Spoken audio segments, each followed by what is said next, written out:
কি বলা আছে, সত্য সারণীর সাহায্যে নিচের বাক্যটির সত্য মূল্য বিচার করতে হবে। যে সত্য মূল্য 3 প্রকার, কি কি?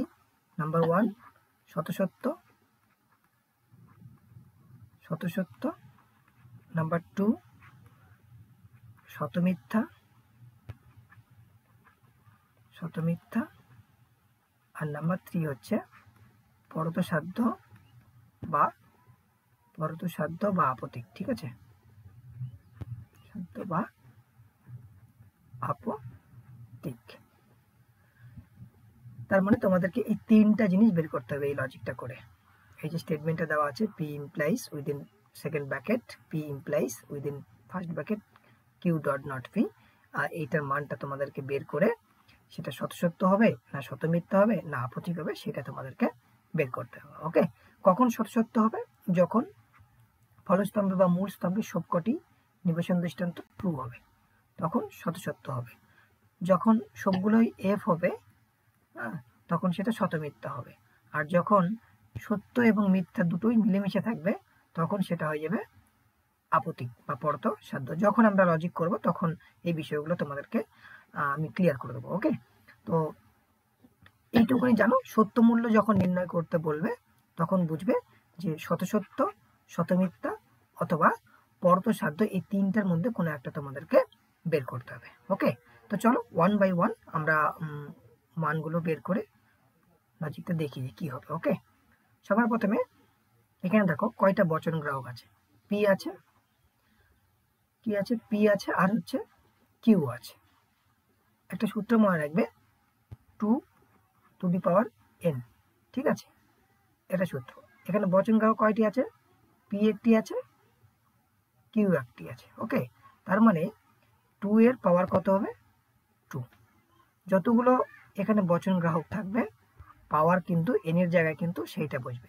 যদি এখানে 3টা বচন গ্রাহক থাকতো, পি কিউ অ্যান্ড আর থাকতো, তাহলে সূত্রটা কি হতো? 2 to the power n, n এর জায়গায় কি বসতো? 2 টু দি পাওয়ার 3। তার মানে 2টাকে কতবার গুণ করতে হবে? 3 বার গুণ করতে হবে। 4 গুণ 2 ইকুয়াল টু 8, মানে 8টা ঘর দাগাতে হতো। আর এখানে কি আছে? 2 to the power n, 2 into 2 সমান 4। তার মানে তোমাদেরকে 4টা ঘর দাগাতে হবে। ঠিক আছে, জাস্ট তোমরা এই সূত্রটাকে মাথায় রাখবে, 2 এর পাওয়ার n। ওকে, চলো এবার তাহলে শুরু করা যাক। বেসিক জায়গাগুলো একটু বলে দিলাম, এবার ঘর দাগাই। তাহলে আমরা কতগুলো ঘর দাগাবো? আমরা টোটাল সর্বমোট 4টা ঘর দাগাবো, তাই না? এবার আমরা কি করে নেব? সবার প্রথমে পি লিখে নেব, তারপরে কি লিখে নেব? কিউ লিখে নেব। ঠিক আছে, তাহলে বচন গ্রাহক দুটো আছে, পি কিউ। তাহলে দুটো বচন গ্রাহকের জন্য 4টা ঘর হবে। অর্ধেক নেব টি, অর্ধেক নেব ফলস। ঠিক আছে, এখানে ব্যাক টু ব্যাক দুটো টি আছে, দুটো টি মিলে একটা টি, আর দুটো এফ মিলে একটা এফ। তারপরে সেম ওই টি এফ সিকোয়েন্স সি চলতে থাকবে। বোঝা গেল কিনা? এরপরে দেখো বচনের এই যে ফার্স্ট ব্র্যাকেটের মধ্যে একটা অংশ আছে, তারপর পুরো এই সেকেন্ড ব্র্যাকেটের মধ্যে পুরো একটা অংশ আছে। তো সবার প্রথমে আমরা ফার্স্ট ব্র্যাকেটের মানটাকে বের করে নেব। ঠিক আছে, কি আছে? Q dot not Q. যদি আমরা নট কিউ এর মান না পাই তাহলে আমরা কখনোই কিউ ডট নট কিউ এর মান বের করতে পারবো না। তাই ইন্ডিভিজুয়ালি প্রত্যেকটার মান আমাদেরকে বের করে নিতে হবে। দেখো কিউ এর মান কিন্তু বের করা আছে, তাই নতুন করে আর বের করার দরকার নেই। আর কার মান দরকার? Not Q. তাই এখানে আমরা কি লিখে নেব? Naught Q. নট কিউ কি হবে? কিউ এর মান যা আছে সেটার পুরো উল্টো। এখানে কি দেওয়া আছে? টি দেওয়া আছে, টি হলে এখানে এফ হয়ে যাবে। আচ্ছা, বলে রাখি এখানে যার মান বের করব তার নিচেই কিন্তু লিখতে হবে, অন্য সাইডে লিখলে কিন্তু হবে না। এই কালের মান বের করছি, তাকে কাল বলা হয়, তাই কালের নিচেই লিখবো। তাহলে এটা কি হয়ে যাবে? এখানে এফ আছে, এখানে এফ আছে, তাহলে এখানে কি হয়ে যাবে? টি হয়ে যাবে। এখানে টি আছে, কিউ এর মান উল্টে গেলে কি হয়ে যাবে? এফ হয়ে যাবে। এখানে এফ আছে, কিউ এর মান উল্টে গেলে কি হয়ে যাবে? টি হয়ে যাবে। আশা করছি বোঝাতে পেরেছি। নেক্সট, তাহলে আমরা কিউ পেয়ে গেছি, আবার নট কিউর মানও পেয়ে গেলাম। তাই আমরা এখানে বের করে নিতে পারি কিউ ডট নট পি। ঠিক আছে, আচ্ছা, ডটের যে সূত্র সেটা কি ছিল? টি ডট টি সমান টি, আর বাকি সব ক্ষেত্রে এফ হবে, এটা সূত্র ছিল। তাহলে এখানে একটু ইরেজ করে নিই, তাহলে তোমাদের বুঝতে সুবিধা হবে। ঠিক আছে, কি বলা আছে? টি ডট টি সমান টি, বাকি সব ক্ষেত্রে এফ হবে। তাহলে প্রথমে কে আছে? কিউ আছে, তার মানে কিউটাকে আগে নিতে হবে সবার প্রথমে, তারপরে নট কিউ এর মানটাকে নিতে হবে। দেখো টি ডট টি সমান আমরা আগে খোঁজার চেষ্টা করব। এখানেও টি আছে কিন্তু এখানে টি নেই, হবে না। এখানে টি আছে কিন্তু এখানে টি নেই, তার মানে টি ডট টি সমান যে টি হবে এইটা আমরা পেলাম না, বাকি সব ক্ষেত্রে কি হবে? এফ হবে। তার মানে এই ডটের মানটা সম্পূর্ণটাই কি হবে? এফ হবে। আশা করছি বোঝাতে পেরেছি। আচ্ছা, এই জায়গাটা একটু মিশিয়ে দিই যাতে তোমাদের বুঝতে সুবিধা হয়। নেক্সট, আমরা এইটুকুনি মানটা পেয়ে গেলাম। এইবার আমরা পুরো মানটা বের করে নিতে পারবো। ঠিক আছে, পুরো মানটা বের করে নেব। P implies within bracket Q dot not Q second bracket, যেরকম আছে সেরকমই দিয়ে দিবে। ঠিক আছে,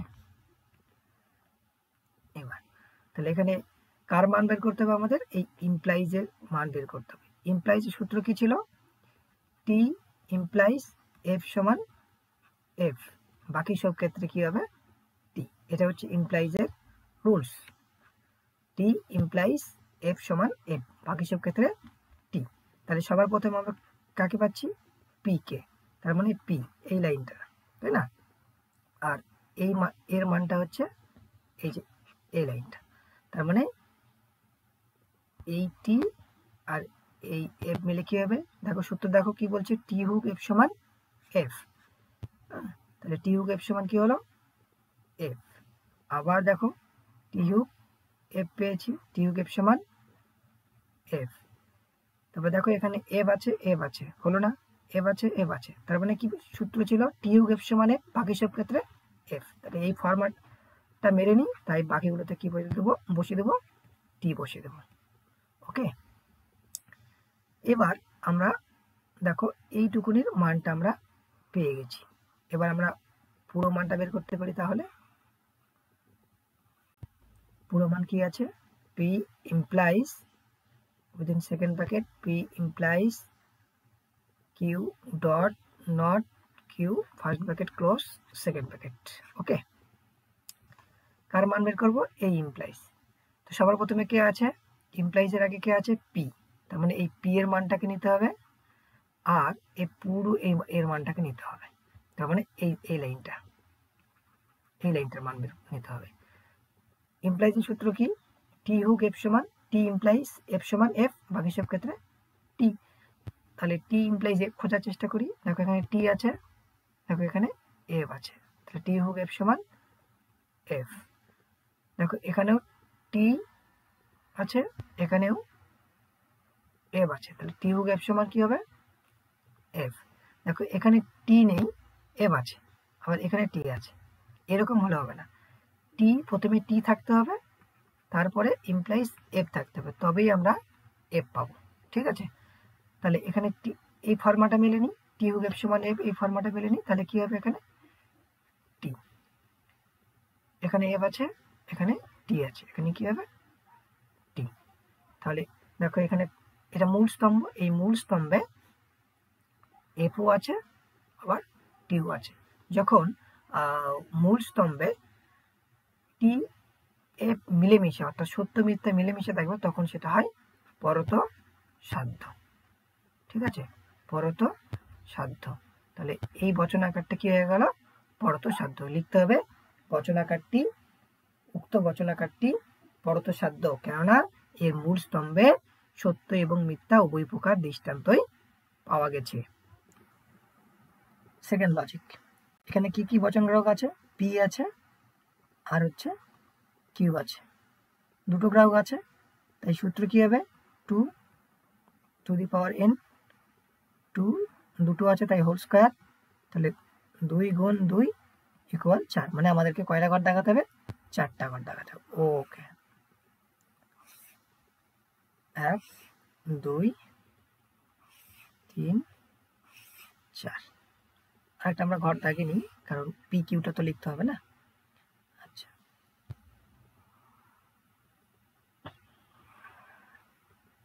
প্রথমে কি লিখে নিলাম? পি, তারপর কি লিখে নেব? কিউ। অর্ধেক কি হবে? সত্য হবে, অর্ধেক মিথ্যা হবে। এই পরপর কি আছে? দুটো টি আছে, দুটো মিলে একটা টি, দুটো এফ আছে পরপর, দুটো এফ মিলে একটা এফ, তারপরে আবার সেই টি এফ সিকোয়েন্সটাই চলবে, টি এফ। ওকে, এইবার সবার প্রথমে আমরা কি করব? আমাদেরকে পুরো বাক্যটির মান বের করতে হবে। পুরো বাক্যটির মান তো একবার আমরা বের করতে পারবো না, আমরা সবার প্রথমে পার্ট করে বের করব, তারপরে আমরা ফুল বের করব। ঠিক আছে, তাহলে পি ভেল কিউ এর মান বের করে নিই। তাহলে পি ভেল কিউ, এটার মানটাকে সবার প্রথমে বের করে নিই। ভেলের সূত্র কি ছিল? এফ ভেল এফ সমান এফ, বাকি সব ক্ষেত্রে টি। তাই আমরা এফ ভেল এফ খুঁজবো। দেখো এখানে এফ আছে, এখানেও এফ আছে, তাহলে এফ ভেল এফ সমান কি হবে? এফ। কোথাও এফ ভেল এফ সমান পাওয়া যাচ্ছে না, তাই বাকি সব ক্ষেত্রে কি হবে? টি হবে। ঠিক আছে, তাহলে এইটুকুনি মান পেলাম, পি ভেল কিউ এর মান পেলাম। এরপরে P dot P vel Q এর মানটা আমরা এবার বের করে নেব, কেননা এই মানটা আমরা পেয়ে গেছি। দেখো এই যে লাইনে আছে, আর পি এর মানটাও এখানে দেওয়া আছে। তো সবার প্রথমে পি আছে। আচ্ছা, এখানে বলে রাখি ডটের সূত্র কি? টি ডট টি সমান টি, বাকি সব ক্ষেত্রে এফ। তো এখানে দেখো টি আছে, এখানেও টি আছে, তাই আমরা এখানে কি লিখে দেবো? টি। এখানেও টি আছে, এখানেও টি আছে, তাহলে এখানে আমরা কি লিখে দেবো? টি। দেখো এখানে এফ আছে, এখানে টি আছে। কি সূত্র পড়েছিলাম? টি ডট টি সমান টি, আর বাকি সব ক্ষেত্রে কি হবে? এফ, তাই এখানে কি হয়ে যাবে? এফ। দেখো এখানেও মিলছে না, এখানে এফ আছে, এখানে এফ আছে, তাহলে এখানে কি হবে? এফ গেল। এবার আমরা পুরোটার মান আমরা বের করে নেব। P triple bar within second bracket P dot P vel Q, এটা মানে আমাদেরকে এবার বের করতে হবে, তাই না? কার মান বের করতে হবে? এই ট্রিপল বারের মান বের করতে হবে। তো সবার প্রথমে আমরা কাকে নেব? পি কে নিব। কাকে নিব? পি কে নিব। এই যে পি কে নিলাম, পি এর মান কি আছে? টি, আর এটার মান কি আছে? টি। ট্রিপল বারের সূত্র কি? টি ট্রিপল বার টি সমান টি, আর এফ ট্রিপল বার এফ সমান টি। যখন দুটোই সমান হবে তখন দুটোই সত্য হবে, আর বাকি সব ক্ষেত্রে এফ। তো এখানে দেখো দুটোই কি হয়েছে? সত্য হয়েছে, তাই এখানে কি হবে? ট্রু। এখানেও টি, এখানেও টি, টি ট্রিপল বার টি সমান টি। এখানে এফ, দেখো এখানেও এফ। সূত্র কি বলা ছিল? টি ট্রিপল বার টি সমান টি, আবার এফ ট্রিপল বার এফ সমানও টি, তাই এখানে কি হয়ে যাবে? টি। দেখো এখানেও কি আছে? এফ আছে, এখানেও এফ আছে, তাহলে এখানেও কি হয়ে যাবে? টি। দেখো এখানে সব কটাই কি আছে? সত্য আছে, তাই না? ট্রু আছে। কি লিখবো তাহলে? উপরিউক্ত বচনাকারটি শতসত্য, কেননা মূল স্তম্ভে সবকটি নিবেশন দৃষ্টান্তই কি হয়েছে? সত্য হয়েছে, তাই এটি একটি শতসত্য বচনকারের উদাহরণ। ঠিক আছে, শত সত্য। নেক্সট, এটার মানটা দেখে নিই এবার। দেখো এখানে কি কি আছে? পি আছে, বচন গ্রাহক, আর কিউ আছে। তার মানে আমরা এতক্ষণে বুঝে গেছি যে আমাদের কটি ঘর দেখাতে হবে? 4টি ঘর। 1টা 2টা 3টা 4টা। আমরা এক্সট্রা আরো একটা দাগিয়ে নেব, কারণ পি কিউ আর এগুলো তো লিখতে হবে না, তাই না?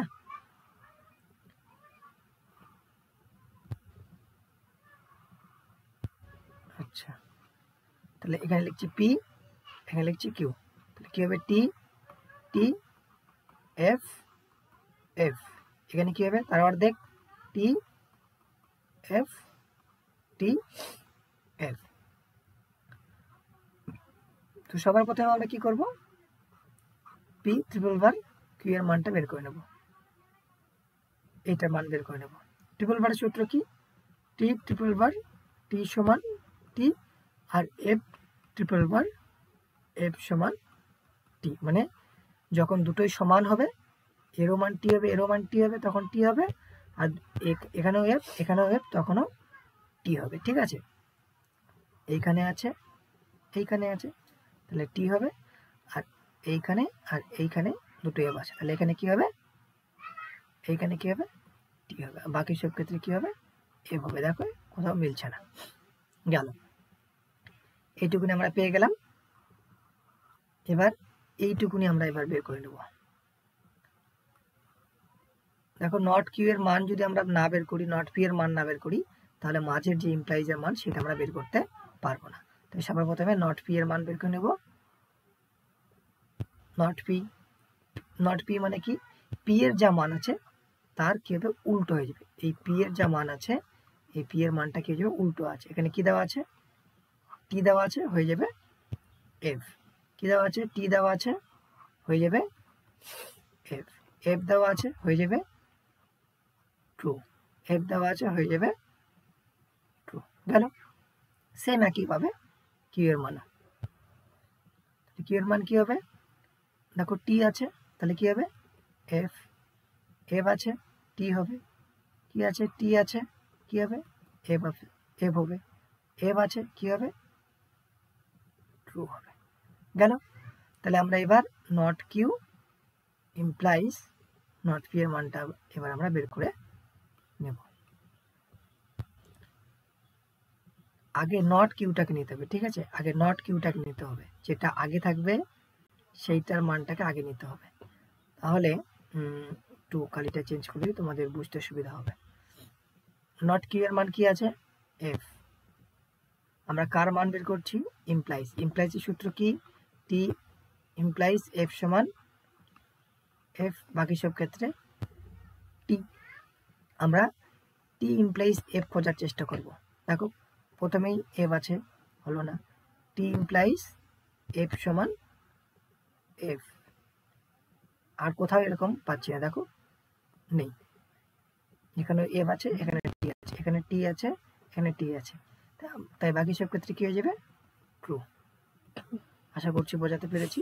এবার এটার মান পেয়ে গেলাম, এটারও মান পেয়ে গেছি, তাহলে আমরা মেন যে অপারেটর ট্রিপল বার আছে সেইটার এবার মান বের করে নেব, তাহলে লজিকটা হয়ে যাবে।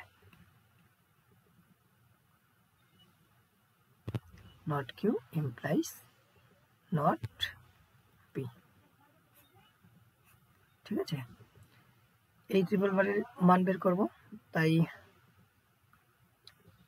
কি করব? প্রথমে নিব এইটাকে, তারপরে নেব এইটাকে, তাই না? কি সূত্র ছিল? টি ট্রিপল বার টি সমান টি, এফ ট্রিপল বার এফ সমান টি। তাই আমরা টি ট্রিপল বার টি খোঁজার চেষ্টা করব। টি আছে, তাহলে এখানে কি হবে? টি। এফ আছে, এফ আছে, তোমরা গোল গোল দেবে না কিন্তু, হ্যাঁ, তোমাদের বোঝার সুবিধার্থে আমি দিচ্ছি।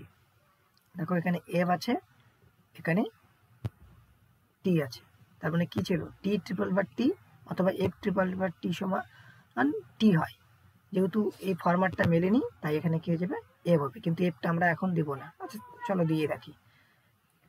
তারপরে দেখো এখানে টি আছে, এখানেও টি আছে, তাহলে এখানে কি হবে?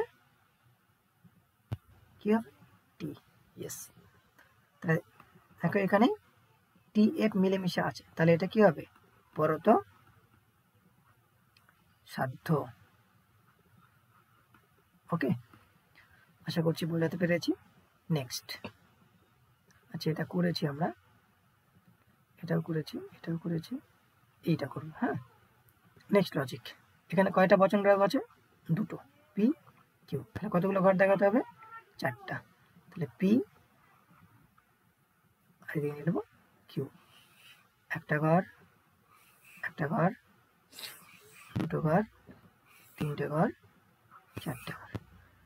কি নেব? অর্ধেক টি, অর্ধেক F, T F, T F, অর্ধেক নেব, তাই না? তাহলে এই পি এর মান আমরা পেয়ে গেছি, দেখো পি এর মান আছে, এই পি এর মানও পেয়েছি, এই কিউ এর মানও আছে। তাহলে আমরা এইটা বের করতে পারি, পি ইমপ্লাইজ নট কিউ। কি হবে? সূত্র কি ছিল? টি ইমপ্লাইজ এফ সমান এফ বাকি সব ক্ষেত্রে টি, টি ইমপ্লাইজ এফ সমান এফ বাকি সব ক্ষেত্রে কি হবে? টি। কেন? দেখো কোথাও টি আর এফ নেই, এখানে টি আছে, এখানেও টি আছে, এখানে এফ আছে, এখানে টি আছে, এখানে এফ আছে, এখানে এফ আছে। কাজেই কেবলমাত্র এই লাইনটাতেই টি হোক এফ সমান এফ হবে বাকি সব ক্ষেত্রে টি। তাহলে এইটুকুনির মান আমরা পেয়ে গেলাম, পি এর মান আমরা পেয়ে গেছি। তাহলে মেন অপারেটর যে আছে ইমপ্লাইজ, তার মানটা আমরা এবার বের করতে পারি। P implies Q implies P. একটু কালিটা চেঞ্জ করে নিই, তাহলে তোমাদের বুঝতে সুবিধা হবে। কার মান বের করবো? এই ইমপ্লাইজ এর মান বের করবো, তাই না? সর্বপ্রথমে কাকে নিতে হবে? এই ঘরটাকে নিতে হবে, তারপরে পি নিতে হবে, মানে এই ঘরটাকে নিতে হবে। ইমপ্লাইজের সূত্র কি? এই যে বলে দেওয়া আছে, টি হোক এফ সমান এফ বাকি সব ক্ষেত্রে টি। তাহলে প্রথমে যাই আছে তাকে প্রথমে নেব, টি হোক এফ সমান এফ, হলো না? টি হোক এফ সমান এফ, হলো না? টি হোক এফ সমান এফ, দেখো এখানে হয়েছে, টি হোক এফ সমান এফ,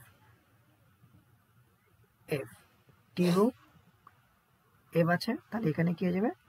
এফ বাকি সব ক্ষেত্রে টি। এইভাবে করবে, ঠিক আছে? তাহলে ভুল হবে না।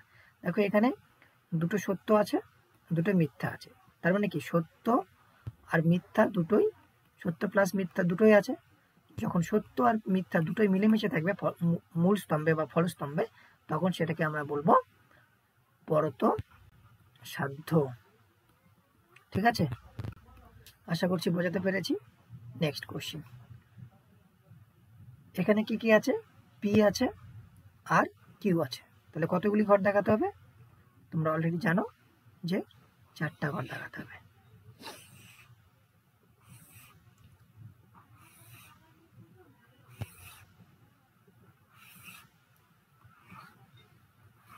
একটা মনে হয় বেশি হয়ে গেল, তাই না?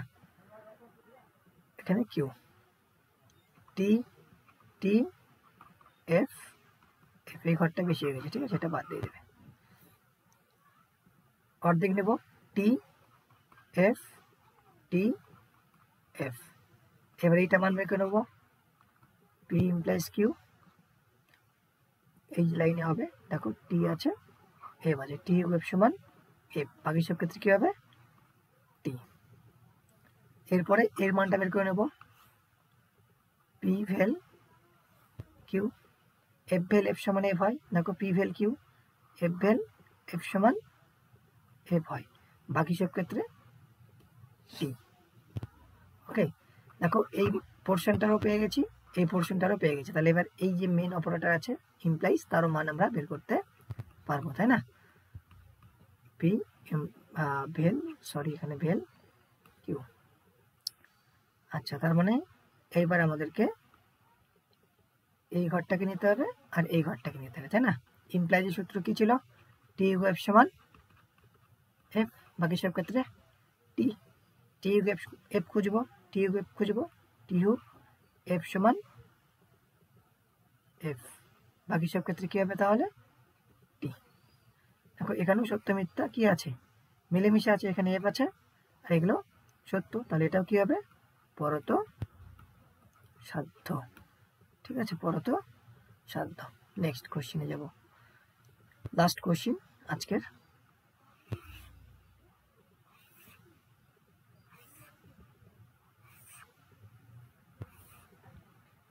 কি আছে? দুটো বচন গ্রাহক আছে, পি আর কি আছে? কিউ। টি টি এফ আর কি হবে? এফ। এখানে যা আছে তার অর্ধেক, দুটো টি আছে, দুটো টি মিলে একটা টি, দুটো এফ আছে, একটা এফ, আবার সেম এই সিকোয়েন্সটাই চলতে থাকবে, টি এফ। নেক্সট কি আছে? পি এর মান তো আমরা পেয়ে গেছি, এইটার মান আমাদের নেই, তাহলে এই মানটা আমাদেরকে সবার প্রথমে বের করতে হবে। তাহলে Q implies P, Q implies P, তার মানে কিউ এর মানটাকে আগে নিতে হবে। ইমপ্লাইজের সূত্র কি? টি হোক এফ সমান এফ, বাকি সব ক্ষেত্রে টি। টি হোক এফ খুঁজবো, দেখো টি হোক এফ সমান কি হবে তাহলে? এফ। যার মান বের করছি তার নিচেই লিখতে হবে। দেখো ইমপ্লাইজের মান বের করছি, ইমপ্লাইজের নিচেই কিন্তু লিখতে হবে, ঠিক আছে? এদিক ওদিক লিখলে কিন্তু হবে না, মাথায় রাখবে এই কথাটা। চলো, আর কোথাও টি হোক এফ সমান পাচ্ছি না, তাহলে এগুলোতে কি বসিয়ে দেবো? টি। তাহলে এই মানটা পেয়ে গেলাম, তাহলে এবার আমরা পুরো মানটা বের করতে পারবো। পুরো মান P implies Q implies P. তার মানে আমাদেরকে সবার প্রথমে কার মান নিতে হবে? পি এর মান। এই পি এর মানটা নিতে হবে, তারপর এর মানটা নিতে হবে, তাই না? ইমপ্লাইজের সূত্র টি ইমপ্লাইজ এফ সমান এফ, বাকি সব ক্ষেত্রে টি। তাহলে টি ইমপ্লাইজ এফ খুঁজবো, পি প্রথমে আছে তাই পিটাকে প্রথমে ধরবো। টি আছে, এখানে টি আছে, এখানে এখানে টি, এখানে টি। টি এফ সমান এফ খুঁজবো আমরা আগে, কোথাও টি এফ সমান এফ আমরা পাইনি, তাহলে বাকি সব ক্ষেত্রে কি হবে? টি। কাজে এগুলো কি হয়ে যাবে? টি। দেখো সবকটাই কি আছে? সত্য, তাহলে এটা কি হয়ে যাবে? শত শত সত্য। বোঝা গেল? আজকের মতো এই পর্যন্তই। ক্লাসটি ভালো লাগলে অবশ্যই লাইক করে বন্ধু বান্ধবদের মধ্যে শেয়ার করে দেবে।